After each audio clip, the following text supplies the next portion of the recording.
Turabasuhuje kandi tubaha ikaze muri aya makuru agezweho. Umuyobozi wungirije ushinzwe imibereho myiza y'abaturage mu karere ka Nyamagabe Uwamariya Agnes biravugwa ko yatawe muri yombi. Amakuru Umuseke ukesha bamwe mu bakozi bahakorera avuga ko hashize iminota mike umuyobozi wungirije ushinzwe imibereho myiza y'abaturage muri aka karere Uwamariya Agnes atawe muri yombi. Nimwe mu nkuru tugiye kuza tugarukaho, dukande ku ijambo subscribe ubundi dukomeze. Ayo makuru ahamya ko Uwamariya Agnes akurikiranyweho guhishira icyaha cy'ubugome ku mugore gitifu w'umurenge wa Musebeya. Nkurikiyimana Pierre yasabaga ruswa y'igitsina ariko undi yanga ko baryamana, bituma amuhesha kujya gukorera kure mu wundi murenge.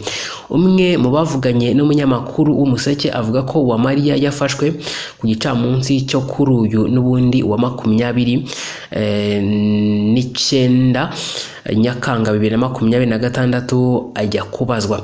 Yagize ati ubu tuvugana yinjiye muri kasho ya RIB. Bamwe mu bahaye amakuru iki kinyamakuru Umuseke, amakuru avuga ko umugore gitifu wa Musebeya yakaga ruswa ishingiye ku gitsina yabonye amurembeje ajya kubibwira Uwamariya Agnes ku karere. Ahageze undi amwuka inabi umugore asohoka arira bikomeye. Avuga ko kandi ibimenyetso byose by'ihohoterwa yakorewe na gitifu yakomeje kubibika, ubu akaba ari bwo yabibwiye urwego rw'ubugenzacyaha kugira ngo rubikurikirane. Umuseke wagerageje guhamagara umuyobozi w'akarere ka Nyamagabe Niyomwungeri ngo agire icyo avuga kuri iki kibazo ariko ntiyitaba.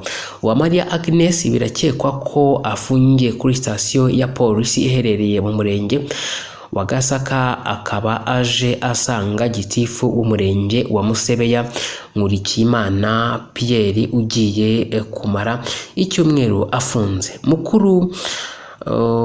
nkuru ibanziriza iyi, abaduhaye amakuru bari bakomeje kuri ibi Visi Meya afungiwe n'ubundi, niho bari bakomoje n'ubundi.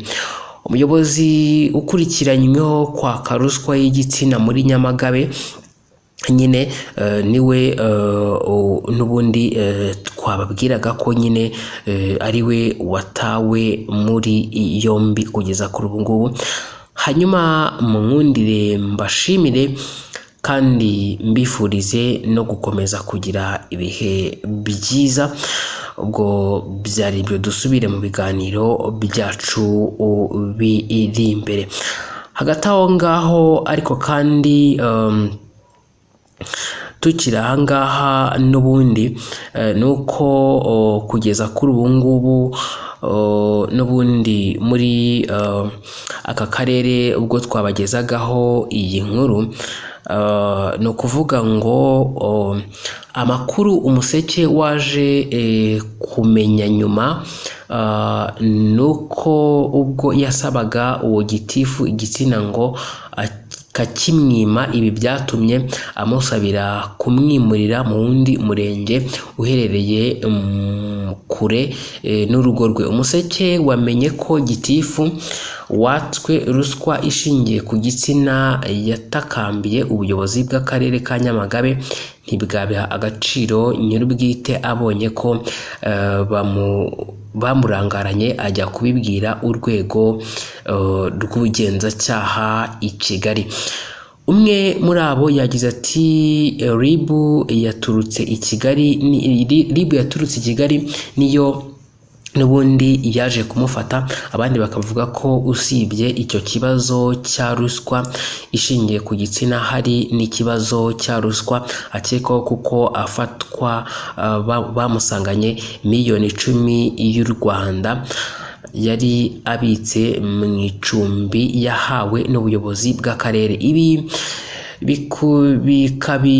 ibingibi bakabihuza no kuba ayo mafaranga ariyo yatangaga ku bashaka kuzamura ikibazo, harimo na bamwe bamukoresha ku rwego rw'akarere bagahitamo kumukingira ikibaba kandi hari ibyo akekwaho bigize icyaha ariko ntibabazwe cyangwa ngo avanwe muri uwo murenge. Gitifu Nkurikiyimana Pierre afungiye kuri sitasiyo ya polisi iherereye mu murenge wa Gasaka. Umuvugizi w'urwego rw'igihugu rw'ubugenzacyaha RIB ntarasubiza iki kinyamakuru umuseke.com icyo uyu munyamabanga nshingwabikorwa w'umurenge wa Musebeya akurikiranyweho. Rero mu nkundire njyewe Nsore Zanga mbashimire kandi mbifurize no gukomeza kugira ibihe byiza. Hasta la vista.